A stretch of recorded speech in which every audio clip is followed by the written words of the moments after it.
왜 저들은 책임지지 않지? 왜 저들은 눈치를 보지 않지? 눈치 안 봐도 되거든. 왜? 책임지지 않아도 되거든요. 이게 핵심입니다.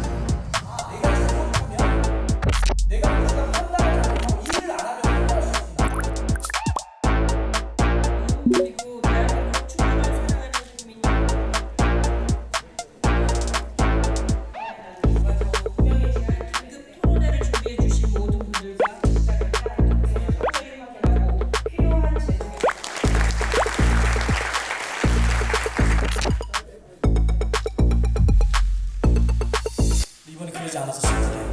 너무 우울하대요. 우리의 감정들이 전체적으로 그러지 않았나 싶습니다. 지난 새벽에 축구 보셨는지 모르겠습니다. 우리 월드컵이 끝난 거지 지금 월드컵 계속 하고 있거든요.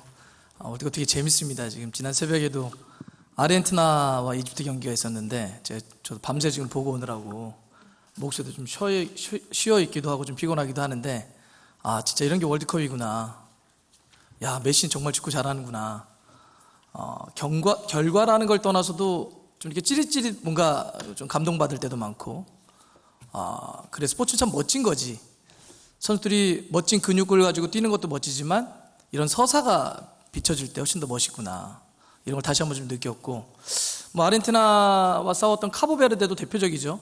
야, 인구가 50만인데 어떻게 저렇게 뛸 수 있어? 어떻게 저렇게 감동이라고 하는 걸 전 세계에 주지? 그 골키퍼는 팔로우가 2천만 명이 만들어져. 이게 어떻게 가능하지? 이제 우리가 이제 월드컵을 통해서 스포츠나 축구가 얼마나 우리 사람의 심장을 뛰게 하는지 많이 보여주는 것 같습니다. 자, 그럼 이제 우리 얘기 한번 해볼까요? 이번 월드컵은 많은 사람들에게 심장을 뛰게 했는데 이상하게 이번 월드컵은 우리의 심장은 좀 덜 뛰었던 것 같아요. 좀 더 정확하게 얘기하면 약간 양가적 감정이 있었죠.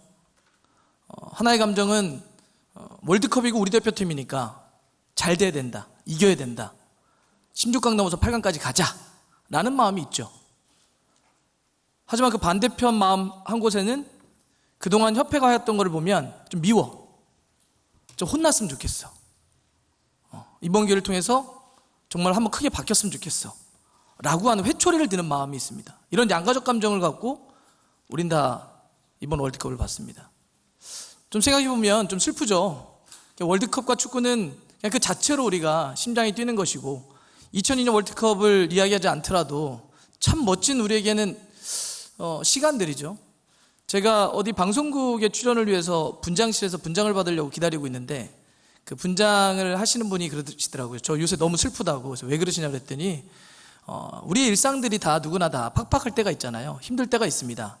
생활인은 생활인대로, 직장인, 학생들 다 힘들죠. 그럴 때마다 4년에 한 번씩 위로를 받아왔대요. 그게 월드컵이랍니다. 월드컵 때는 너와 나의 생각이 다르고 너와 내가 살아가는 방식이 달라도 그때만큼은 우리가 전체가 하나였다는 거예요. 근데 이번에 그러지 않아서 슬프대요. 너무 우울하대요. 우리의 감정들이 전체적으로 그러지 않았나 싶습니다. 그럼 왜 이렇게 됐지? 왜 이렇게 됐지? 이걸 한번 이야기를 해봐야 될 것 같아요. 물론 직접적인 원인은 우리가 이번 월드컵에서 우리가 바랬던 성적을 얻지 못했기 때문에 많은 사람들이 슬퍼했죠. 하지만 우리가 처음 이 월드컵을 준비하는 과정에서부터 아까 말씀드렸던 양가적 감정, 그래 이번에는 대표팀이 성적이 안 나올 거야 라고 해서 우리가 회초리를 드는 마음이 있었나요? 그건 경기력이나 뭐 전술적인 대응 이 차원하고는 다른 문제였습니다. 월드컵을 시작하기 전에는 우리는 이런 경기력이나 전술적인 측면을 얘기했던 게 아니죠. 왜 감독을 이렇게 선임해야 되지? 왜 대표팀을 이렇게 운영을 해야 되지? 왜 집 앞에 그 밤 늦은 시간에 빵집을 찾아갔는데 그게 왜 공정한 면접이지? 누군가에게 특혜를 주면 누군가의 기회를 박탈하는 거 아닌가? 그냥 축구를 좋아하는 몇몇 사람들만의 화두가 아니었고 우리 시대가 가장 중요시 여기는 공정의 가치였습니다.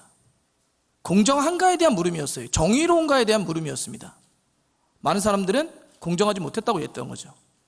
정의로우지 못했다고 생각한 겁니다. 그러니 월드컵에서 성적 나면 당연히 좋지만 아무리 결과를 좋게 만들려기 위해서라도 그 결과를 위해 과정에서의 절차에서 공정을 무시한다? 우리 사회는 그걸 받아들이지 않습니다. 그 문제가 지금 우리가 앞으로 한국 축구와 축구협회를 어떻게 운영해 나갈 것이냐의 출발점이 돼야 돼요. 만약에 여기서 우리 경기력 이렇게 하면 높아갑니다. 선수들 이렇게 하면 육성할 수 있습니다는 나중에 축구협회가 정상화되면 거기서 전문가들이 모여서 우리 유소년 어떻게 하지, 잔디 어떻게 하지 논의하면 됩니다. 우리가 이렇게 국회라는 공간에서 다양한 전문가들 또 이렇게 많은 관심 있으신 분들이 모여서 얘기하는 건 큰 틀에서 한국 축구가 어디를 향해서 갈 거야, 한국 축구가 우리 사회에 어떤 메시지를 던질 것이지, 이거에 대한 이야기를 해야 됩니다. 저는 그런 측면에서는 오늘 단어 두 가지를 이야기를 하겠습니다. 책임과 눈치입니다. 왜 우리는 그동안 축구협회가 어떤 일을 해도 책임을 지지 않지? 이번 월드컵에서 이렇게 정말 엄청난 국민들의 공분을 일으켰고 지금도 수많은 비판들이 쏟아지고 있습니다. 근데 책임 있게 이번 문제에 대해서 정말 진정으로 책임지고 나서는 사람들을 별로 우린 찾아볼 수가 없어요. 마지못해 물러나는 느낌이죠. 감독도 104초 만에 자기 사퇴 기자문을 읽고 그냥 물러납니다. 공항문이 열리는데 거기서 허리 한번 숙이지 않죠. 회장도 비슷합니다. 더 큰 문제는 회장과 감독은 이렇게 물러났는데 그 회장과 더불어서 이 문제를 일으켰던, 이 사단을 일으켰던 수많은 그 정몽주의 사람들은 책임을 지기는커녕 내가 다음에 또 하겠어 이렇게 돌아다니고 있습니다. 책임을 지지 않습니다. 또 하나의 두 번째 단어, 눈치. 책임을 안 지는 걸 떠나서 눈치도 안 봅니다. 감독을 그렇게 선임해도 눈치 보지 않아요. 수많은 사람들이 그렇게 해도 귀를 기울이지 않습니다. 지금 축구협회에 있는 몇 명의 소수의 사람들만이 경기인이 아니죠. 축구인이 아닙니다. 여기도 지금 보니까 그 감독님들 또 선수 출신 분들이 몇 분 눈에 띄는데 거기서 몇 명 일하는 사람들보다 훨씬 더 많은 축구인들, 경기인들이 우리 사회에 존재합니다. 그런 분들이 아래에서, 현장에서, 지역에서 그 적은 돈 받으면서, 인정 못 받으면서 그렇게 아이들 키우고 열심히 운동할 때, 하지만 현장에 이렇게 어려우니까 도와달라고 그렇게 수많은 이야기를 할 때 그들의 목소리에 귀를 얼마나 기울였는지 다시 한번 물어봐야 돼요. 우리는 그 사람들이 눈치도 보지 않습니다. 국회가 나서도 눈치 보지 않아요. 법원이 나서서 판결해도 눈치를 보지 않아요. 왜 눈치를 안 보지? 다시 두 단어로 돌아가 보죠. 왜 저들은 책임지지 않지? 왜 저들은 눈치를 보지 않지? 이 구조를 우리는 들여다봐야 됩니다. 책임지지 않는 구조, 눈치를 보지 않는 구조, 이게 핵심입니다. 이 구조, 책임과 눈치를 보지 않는 이 구조를 건드리지 않으면 새로운 감독 누가 온다고 해서 본질적으로 바뀌는 건 없어요. 새로운 협회장이 온다고 해서 한꺼번에 도깨비방망이처럼 바뀌는 건 없습니다. 구조를 혁신해야 그 안에서 사람이 움직이는 겁니다. 자, 그러면 이렇게 책임지지 않고 눈치 보지 않는 이 구조는 도대체 어떤 구조인데? 이렇게 얘기를 해봐야 되겠죠. 협회장이 혹은 그 주변에 있는 사람들이 뭔가 큰 실수를 합니다. 잘못을 해요. 혹은 일을 아예 안 했어요. 뭐든지 간에 다 잘못한 거죠. 일을 안 했건, 일을 잘못했건, 의도적으로 자기 이해와 목적을 위해서 했건, 뭔가 했으면 뭔가 잘못했다고 쳐요. 근데 그거를 책임을 묻는 단위가 없어요. 그게 문제입니다. 그 수뇌부, 지도부들의 그 잘못된 행동을 지금 그 책임을 물을 수 있는 단위가 어디 있죠? 이사회가 물을 수 있나요? 총회가 물을 수 있어요? 실제로 그걸 묻을 수 있는 건 뭐여야 되냐면 최소한 선거를 통해서 당신 임기 도중에 잘못했으니까 다음번 선거는 나올 수 없어. 혹은 나와도 당신은 떨어뜨려야 됩니다. 우리가 구조와 시스템 이야기하면서 이런 공간에서 거버넌스라는 얘기 많이 하지 않습니까?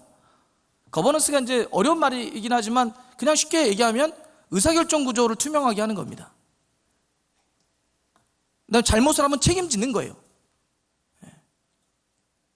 그렇게 선순환시키는 겁니다. 그게 바로 거버넌스의 혁신이죠. 그런데 지금은 어떤 잘못을 해도 책임을 물을 수 있는 단위가 없어요. 선거를 통해서도 그 책임을 못 묻습니다. 그 선거제도는 뭐죠? 190명이 모여서 하는 체육관 선거입니다.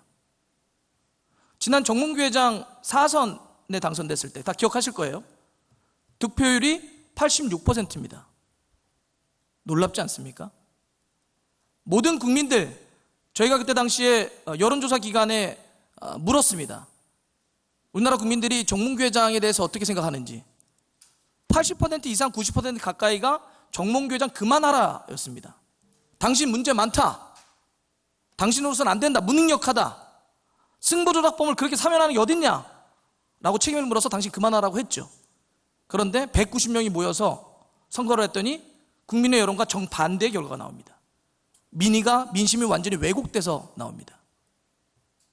결과적으로는 어디도 정몽규 회장 혹은 잘못된 판단과 잘못된 정책, 잘못된 실행에 대해서 책임을 물을 단위가 없어요. 그러니 책임지지 않는 겁니다. 그러면 그들이, 제가 눈치도 안 본다는데 눈치를 봐야 되는 공간은 어딜까요? 사람들은 누구죠? 그 190명에게만 눈치를 보면 됩니다. 여기 있는 모이신 분들, 기자님들, 국회의원님들, 팬분들, 혹은 축구를 좋아하시는 많은 분들, 국민분들 눈치를 볼 필요가 없어요. 왜? 우리는 투표권이 없으니까. 우리는 그들에게 책임을 물을 수 있는 어떠한 힘도 없습니다. 어떠한 루트도 없어요. 그러니 우리 말을 듣지 않는 겁니다. 190명의 눈치만 보면 돼요. 그 190명은 여러분들 다 아시겠지만 190명의 30%는 당연직 대의원입니다. 축구협회가 있으면 산하 연맹과 17개 시도협회장들이 있죠. 거기가 대충 30%를 차지합니다. 나머지 70%는 무작위 추첨을 통한 랜덤 추첨 방식입니다. 그런데 아시겠지만 한 공간에서 투표가 진행되게 되죠. 그리고 체육계라고 하는 것이 선후배 구조들이 확실합니다. 나중에 후보들에게는 그 선거인단이 누군지가 통보가 됩니다. 선거운동을 해야 되니까. 190명, 여러분들이 생각하는 것보다 훨씬 더 관리되기 용이한 형태입니다. 이거 늘려야 되지 않겠습니까? 늘려서 민의가 현장 축구인들의, 현장 경기인들의 목소리가 더 많이 들어가야 되는 것 아닙니까? 최소한 이렇게 정반대로 민의가 굴절되는 것은 막아야 되는 것 아닙니까? 그래서 내가 잘못하면, 내가 무엇인가 판단을 잘못하고 일을 안 하면 혼날 수 있구나. 내가 임기 내에 내려올 수도 있고 최소한 다음번 임기는 못하겠구나. 이런 메시지를 주는 게, 그게 거버넌스 아닙니까? 권력만큼의 책임을 묻는 것이 거버넌스 핵심입니다. 근데 잘못된 조직일수록 권력자들이 어떻게 하죠? 이익이 나면 내가 잘한 겁니다. 문제가 빚어지면 우리 모두의 문제죠. 사회화시켜버립니다. 지금 축구협회가 딱 그러지 않습니까? 잘 되면 정몽규 회장이 지적이죠. 안 되면 그냥 우리 한국 축구의 현실입니다. 책임과 눈치를 그들이 보게 이 구조와 시스템을 바꿔줘야 돼요. 여러분들 정말 저는 놀랍다고 느꼈던 것 중에 또 하나가 지난해죠. 정몽규 회장이 4선에 성공했을 때 그 수많은 비난 속에서 4선에 성공을 했습니다. 그럼 여기 계신 분들도 한번 우리 상식적으로 한번 생각해 보죠. 정말 온 국민의 지탄, 국회가 청문회를 열었습니다. 문체부가 특별감사를 통해서 27가지인가요? 9가지인가? 비위 사실이 있다라고 감사 결과를 발표했습니다. 그런 와중에 4선이 됐어요. 그럼 저는 쇼라도 할 것 같아요. 3대 개혁안, 4대 개혁안 이렇게 발표라도 해서 우리 이렇게 인적 쇄신하겠습니다. 이렇게 구조 혁신하겠습니다. 이렇게 현장의 목소리를 듣겠습니다. 이런 쇼라도 하지 않습니까? 모든 조직이 쇼도 하지 않습니다. 왜? 눈치 안 봐도 되거든. 왜? 책임지지 않아도 되거든요. 그렇게 국민적인 지탄을 받아도 이 구조에서는 4선이 되는 조직이에요. 사실 이번에 이렇게 많은 국민들이 들고 일어나거나 월드컵의 성적이 그들이 잘못해서 이렇게 무너져서 사실 물러난 거지, 이런 큰 어떤 계기나 여러분들의 힘이 아니었으면 마음만 먹으면 5선, 6선, 7선, 8선도 하는 형태입니다.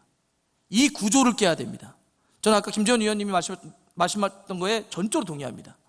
우리가 사람 한 명을 그냥 마냥 사냥하듯이 막 두들겨가지고 떨어뜨리는 것, 이게 우리의 핵심이지 않아요. 지속 가능하게 책임지는, 잘못하면 눈치를 보게 만드는, 그래서 그 안에 비판과 견제 기능이 살아 숨쉬는 이런 생태계와 이런 구조와 이런 시스템을 만들어야 됩니다. 그게 만들어지면 그 안에서 서로가 잘 되기 위한, 잘하기 위한 경쟁들이 이루어집니다. 지금 K축구혁신위원회가 만들어졌습니다. 많은 분들은 이게 정말 바꿀 수 있을까? 혹은 뭐 외부에 대한 어떤 뭐 개입에 대한 뭐 있지 않을까? 이런 뭐 생각들을 다 하고 계시잖아요. 제가 생각하는 K축구혁신위원회는 제가 앞에 이야기했던 눈치와 그다음에 책임을 지게 만드는 것까지가 해주는 겁니다. 거기서 어떤 사람들이 와서 자유롭게 경쟁할지는 축구인들이 하시면 돼요. K축구혁신위원회는 지금 이렇게 말도 안 되는 좁은 운동장 190명 관리되어 있는 그 190명이 똘똘 뭉치면 언제든지 자기 사람을 영원토록 만들 수 있는 이 구조를 깨는 겁니다. 운동장을 넓혀주는 거예요. 그리고 기울어진 운동장을 다시 펴주는 겁니다. 볼을 찰 수 없는 울퉁불퉁한 그 말도 안 되는 잔디를 다시 고르게 만들어주는 겁니다.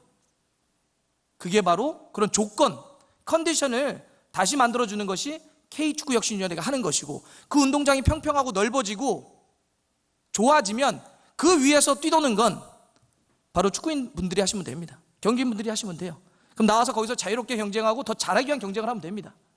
전 그래서 우리 앞으로 한국 축구와 그리고 대한축구협회가 말씀드렸던 것처럼 책임과 눈치, 책임을 지고 잘못하면 눈치를 보는, 그래서 그 안에서 계속 더 잘하기 위해서 노력하는 거버넌스의 기본적인 것들을 지켜나갈 수 있는 그런 조직으로 다시 태어나야 된다, 이렇게 생각을 합니다. 이것으로 제 기조발제를 마무리하겠습니다. 고맙습니다.